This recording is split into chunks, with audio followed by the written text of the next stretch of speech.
नमस्कार दोस्तों, मेरा नाम है विमल सिंह। बालाजी स्टडी अड्डा में आपका स्वागत है। हम आपको शिक्षक भर्ती 2020 के लिए महत्वपूर्ण प्रश्न जो है वो प्रैक्टिस करा रहे हैं। तो इस वीडियो से जस्ट पहले हमने जो पर्यावरण पोर्शन है उसके 30 प्रश्न देखे थे। यदि आपने नहीं देखे हैं, साइड में आई बटन में पिछला वाला वीडियो आपको मिल जाएगा।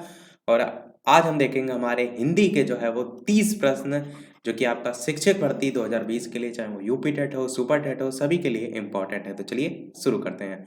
31 नंबर प्रश्न है, निम्नलिखित में से उपचारात्मक भाषा शिक्षण हेतु एक समस्या नहीं है। इस टाइप के प्रश्न आपके सीटेट में भी आते हैं, तो सीटेट का भी आपका आगे पेपर होने वाला है, उसमें भी आपको हेल्प करेंगे। तो चार ऑप्शन है। सीमा का कक्षा में शिक्षण कार्य के दौरान ध्यान पूर्वक ना सुनना। दूसरा कह रहा है कि संजय का पाठ्य पुस्तक को प्रवाहपूर्ण तरीके से पढ़ना। तीसरा कह रहा है नीलम का पढ़ते समय वर्तनी संबंधी जो अशुद्धि है उनका प्रयोग करना। और चौथा कह रहा है उपरोक्त सभी। बताना है आपको कि इनमें से एक समस्या कौन सी नहीं है। तो बात करते हैं उत्तर की। ऑप्शन एबीसीडी में से दूसरा वाला आपका ऑप्शन बिल्कुल सही हो जाएगा कि संजय का पाठ्य पुस्तक को प्रवाहपूर्ण तरीके से पढ़ना, ये आपका उपचारात्मक भाषा शिक्षण के लिए एक समस्या नहीं है। बाकी सभी आपकी समस्या में आ जाएंगे, जैसे अशुद्धियों का प्रयोग करना या ध्यानपूर्वक ना सुनना, ये सभी आपकी एक समस्या में आती हैं। 32 प्रश्न है आपका, भाषा शिक्षण में अधिगम सामग्री की प्रमुख चुनौती क्या है। तो कम समय में अधिक ज्ञान दिया जाना ये चुनौती है, या छात्रों का ध्यान पाठ में केंद्रित होना, या शिक्षकों के द्वारा जो शिक्षण कार्य है उसमें कम मेहनत किया जाना, या फिर विषय वस्तु के कठिन जो स्थल हैं उनका उचित स्पष्टीकरण करना। तो चार ऑप्शन में छांटना है आपको। ऑप्शन एबीसीडी में से कौन सा सही होगा।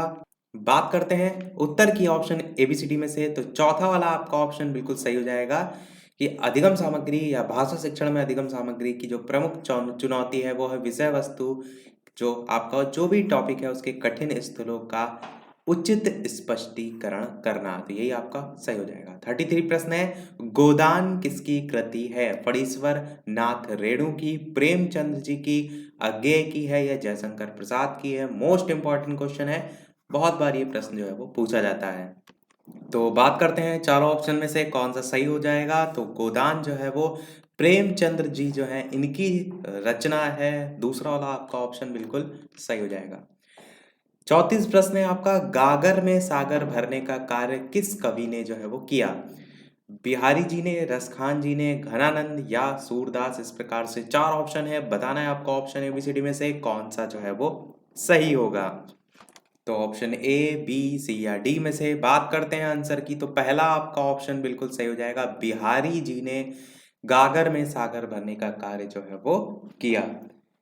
अगला देखते हैं आपका प्रश्न 35, तितली जो है वो किसकी रचना है। जयशंकर प्रसाद, आचार्य रामचंद्र शुक्ल, श्याम सुंदर दास, या आचार्य महावीर प्रसाद द्विवेदी।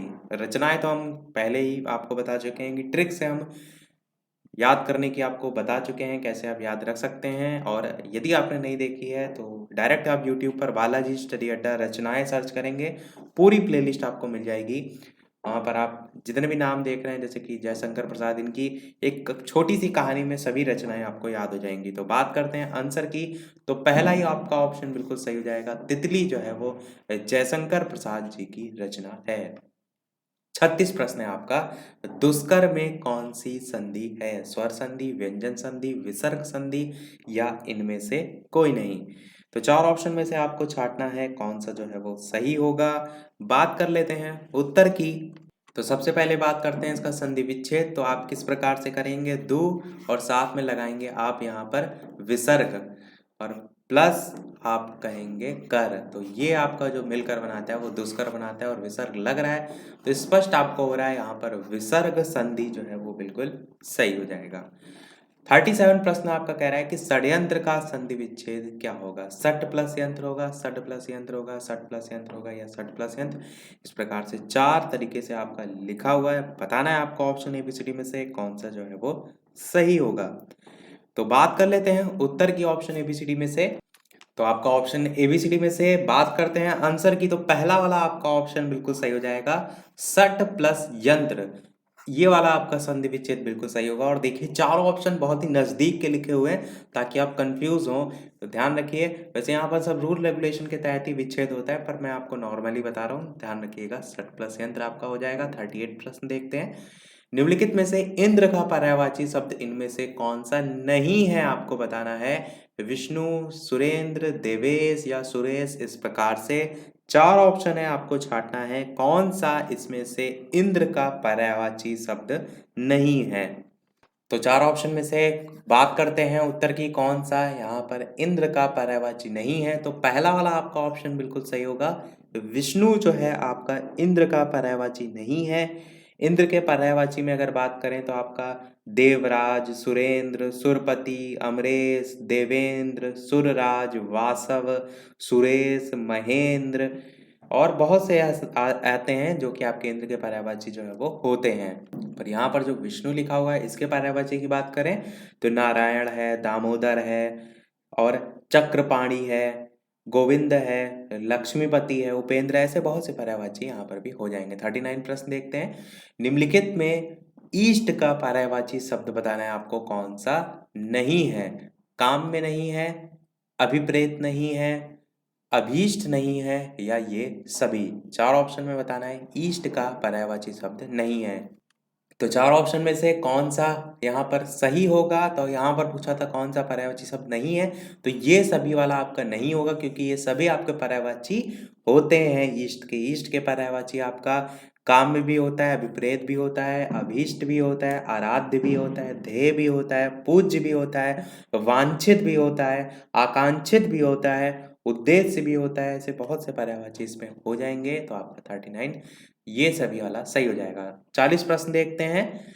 आध्यात्मिक का विलोम आपको बताना है, सांसारिक, पारलौकिक, भौतिकी या वैचारिक। इसके अलावा वीडियो पसंद आए तो वीडियो को सभी लोग लाइक भी अवश्य कर दीजिएगा ताकि इसी प्रकार अच्छे अच्छे प्रश्न आपको आगे भी प्रैक्टिस कराए जाते रहें। तो आध्यात्मिक का विलोम शब्द आपको जो है वो बताना है। तो option A B C D में से कौन सा सही होगा, बात करते हैं आंसर की। तो यहाँ पर आपका पहला वाला ऑप्शन बिल्कुल सही होगा। आध्यात्मिक का विलोम सांसारिक जो है वो होता है। 41 प्रश्न कह रहा है कि आरोहण का विलोम शब्द क्या होता है। तोरण होता है, आहरण होता है, अवरोहण होता है या आरोही होता है। तो इस प्रकार से 4 ऑप्शन है, बताना है आपको कौन सा सही होगा। तो बात कर लेते हैं उत्तर की 4 ऑप्शन में से। तो अवरोहण आपका बिल्कुल सही हो जाएगा। 42 प्रश्न है, आकर्षक का विलोम शब्द बताना है। प्रेम, घृणा, विकर्षण या संकर्षण। आकर्षक का विलोम क्या होता है। तो आंसर की बात करें तो देखिए आकर्षण का विलोम यदि ऑप्शन में अधिकतर अनाकर्षक या अनाकर्षण करके आपको लिखा देखने को मिलता है, जो कि यहाँ पर नहीं है। तो यहाँ पर जो ऑप्शन सही होगा वो विकर्षण सही होगा। आकर्षण, विकर्षण इस टाइप से आप बोलते भी हैं, विज्ञान विषय में भी आप ये चीज बोलते हैं। तो यही आपका विलोम जो है वो हो जाएगा। 43 प्रश्न देखते हैं।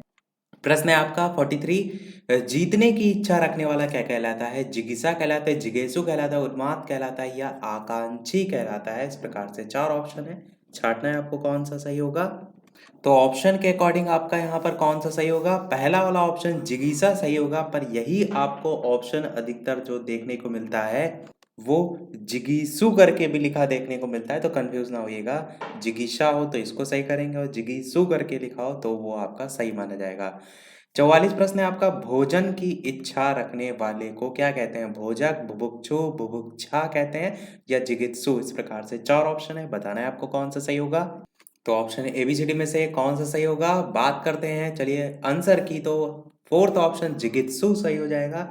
और यही आपका जिगित्सा करके भी लिखा होता है। देखिए वही वर्ड है, कहीं ओ और आ का अंतर आ जाता है मात्रा का, बाकी वर्ड आपको पहचान के रखना है। भोजन की इच्छा रखने वाला जिगित्सु जो है वो सही हो जाएगा। 45 प्रश्न है आपका, जो लक्ष्य है उसका तद्भव शब्द क्या होगा। लाख, लक्ष्य, लच्छा या लक्षण। इस प्रकार से 4 ऑप्शन है, बताना है आपको कौन सा सही होगा। तो ऑप्शन एबीसीडी में से लाख, लक्ष्य, लच्छा या लक्षण में से पहला वाला आपका ऑप्शन बिल्कुल सही हो जाएगा। लक्ष्य जो है इसका तद्भव शब्द जो है लाख जो है वो होता है। कई बार अपोजिट भी पूछ लिया जाता है, लाख का जो है पूछ लिया जाता है, क्या आपका तत्सम होगा, तो वो भी आपको पता होना चाहिए। 46 प्रश्न देखते हैं। दुर्जन में कौन सा उपसर्ग है। चार ऑप्शन है। उद उपसर्ग तो बिल्कुल नहीं होगा, उप उपसर्ग बिल्कुल नहीं होगा, दुर या दुस, इस प्रकार से दो ऑप्शन है, इन्हीं में ही आपको चूज जो है वो करना है और बताना है आपको कौन सा जो है वो सही होगा। बात करते हैं उत्तर की ऑप्शन 3 या 4 में से आपका, तो दुर उपसर्ग बिल्कुल सही हो जाएगा। अगला प्रश्न आपका 47 वो कह रहा है कि दुर्योधन शब्द में प्रयुक्त उपसर्ग जो है वो बताइए। चार ऑप्शन है, दुर उपसर्ग है, दुस उपसर्ग है, उप उपसर्ग है या अपि उपसर्ग है। इस प्रकार से चार ऑप्शन में छांटना है आपको कौन सा सही होगा और दुर्योधन शब्द में प्रयुक्त उपसर्ग जो है आपको बताना है। तो बात करते हैं आंसर की, तो आप दो ही ऑप्शन स्टार्टिंग के हैं, दुर या दुस, इसी में कंफ्यूज हो सकते हैं। तो पहला वाला आपका ऑप्शन दुर बिल्कुल सही हो जाएगा। दुर्योधन शब्द में दुर जो है वो उपसर्ग होता है। अगला प्रश्न 48 देखते हैं, अभियान शब्द का उपसर्ग जो है वो बताइए।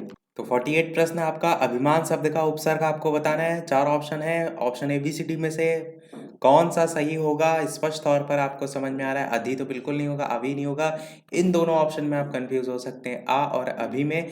तो आपका अभी जो है वो बिल्कुल सही हो जाएगा, चौथा ऑप्शन। अगला प्रश्न देखते हैं 49, चलता पुर्जा का अर्थ क्या है। ईमानदार है, बेईमान है, चालाक और व्यवहार कुशल है या धूर्त है। इस प्रकार से चार ऑप्शन है, आपको बताना है option A B C D में से कौन सा जो है वो सही होगा। बात करते हैं आंसर की, तो आपका तो option A B C D में से कौन सा सही होगा, चलता पुर्जा का अर्थ। बात करते हैं आंसर की, तो आपका तीसरा वाला आपका ऑप्शन बिल्कुल सही होगा, चालाक और व्यवहार कुशल जो है आपका हो जाएगा चलता पुर्जा का अर्थ। 50 नंबर प्रश्न है आपका, सही वर्तनी आपको यहाँ पर चुननी है। अब स्थापना लिखा हुआ है चार तरीके से और आपको बताना है इन चारों में से कौन सा जो है वो सही है। तो बात करते हैं उत्तर की option A B C D में से, तो आपको स्पष्ट समझ में आ रहा है पहला वाला यहाँ पर अवस्थापना बिल्कुल सही लिखा हुआ है, यही सही हो जाएगा। अगला प्रश्न 51 है आपका, निम्नलिखित में से सही वर्तनी वाला शब्द आपको चुनना है। आवर्जन, आवर्जन, आवजन या आवर्जन, इस टाइप से अलग अलग तरीके से लिखा हुआ है, बताना है आपको कौन सा इनमें से सही होगा option A B C D में से। बात कर लेते हैं आंसर की, तो आपका दूसरा वाला ऑप्शन बिल्कुल सही होगा, आवर्जन। ये जो लिखा हुआ है ये बिल्कुल सही है, इसका अर्थ होता है अपना स्थान छोड़कर अन्यत्र जाना, तो यही वाला बिल्कुल सही है। 52 प्रश्न है आपका, किलक अरे मैं नह निहारूं इन दांतों पर मोती वारूं। ये जो पद्यांश है इसमें कौन सा रस है ये आपको बताना है। हास्य रस है, वात्सल्य रस है, करुण रस है या वीर रस है। इस प्रकार से चार ऑप्शन है, आपको छांटना है कौन सा सही होगा। तो बात करते हैं चलिए आंसर की, हास्य रस, वात्सल्य रस, करुण रस या वीर रस में कौन सा जो है वो सही होगा। तो दूसरा वाला आपका ऑप्शन वात्सल्य रस जो है वो बिल्कुल सही हो जाएगा। 53 प्रश्न है कि मैं जो नया ग्रंथ विलोकता हूँ भाता मुझे सो नव मित्र सा है। देखूं उसे मैं नित सार बाला मानो मिला मित्र मुझे पुराना। चौपाई, दोहा, इंद्र वज्रा या बरवै। इस प्रकार से चार ऑप्शन है, छांटना है आपको कौन सा सही होगा। तो option A B C D में से कौन सा सही होगा। बात करते हैं आंसर की, तो आपका तीसरा वाला आपका ऑप्शन बिल्कुल सही होगा, इंद्र वज्रा। कई बार ऐसा भी होता है, नॉर्मल आप चौपाई, दोहा यही सब सुनते हैं, पर ये भी आपका एक छंद जो है वो होता है। इंद्र वज्रा छंद की बात करें तो ये एक सम वर्ण वृत्त छंद होता है। इसके प्रत्येक चरण में 11-11 जो है वो वर्ण होते हैं और इसका यदि बात करें और ज़्यादा डिटेल में तो इसके प्रत्येक चरण में 2 तगड़, 1 जगड़ और 2 गुरु के क्रम से वर्ण जो है वो रखे जाते हैं। देखते हैं हमारा अगला प्रश्न 54, चंपक हरवा अंग मिली अधिक सुहाय जानी परे सिय हियरे जब कुमिलाए।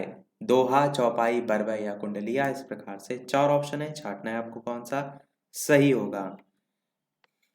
तो option A B C D में से कौन सा सही होगा। बात करते हैं आंसर की, तो तीसरा आपका बरवै जो है वो बिल्कुल सही हो जाएगा। गोस्वामी तुलसीदास जी द्वारा जो रचित बरवै रामायण है उससे लिया गया ये छंद, जिसका नाम है चंपक हरवा अंग मिलिय अधिक सुहाय जानी परे सिय हेरे जब कुमिलाए। अगला है 55 प्रश्न, भर लाऊं सीपी में सागर प्रिय मेरी अब हार विजय क्या। उपरोक्त पद्यांश में कौन सा अलंकार है। रूपक, उल्लेख, विभावना या विरोधाभास। इस प्रकार से चार ऑप्शन है, तो ऑप्शन एबीसीडी में से कौन सा सही होगा? रूपक, उल्लेख, विभावना या विरोधाभास। बात करते हैं आंसर की, तो विरोधाभास आपका बिल्कुल सही हो जाएगा। विरोधाभास अलंकार जो है यहाँ पर होगा।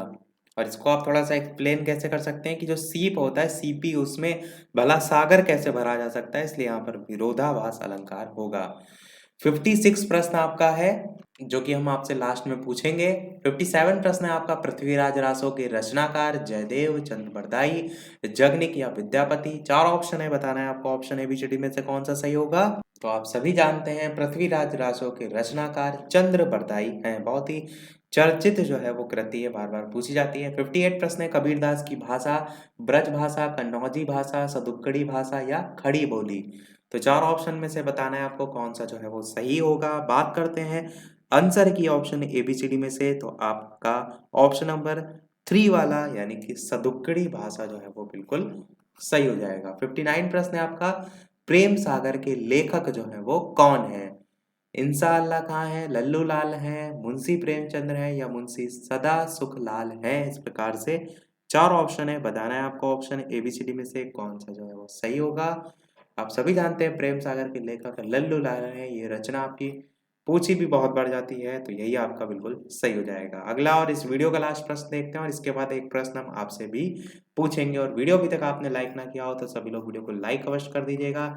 चैनल पर नए हो तो सब्सक्राइब करके भी अवश्य जुड़ जाइएगा, और टेलीग्राम चैनल से नहीं जुड़े हैं तो वीडियो के डिस्क्रिप्शन में आपको लिंक मिल जाएगी, सर्च करके भी आप जुड़ सकते हैं।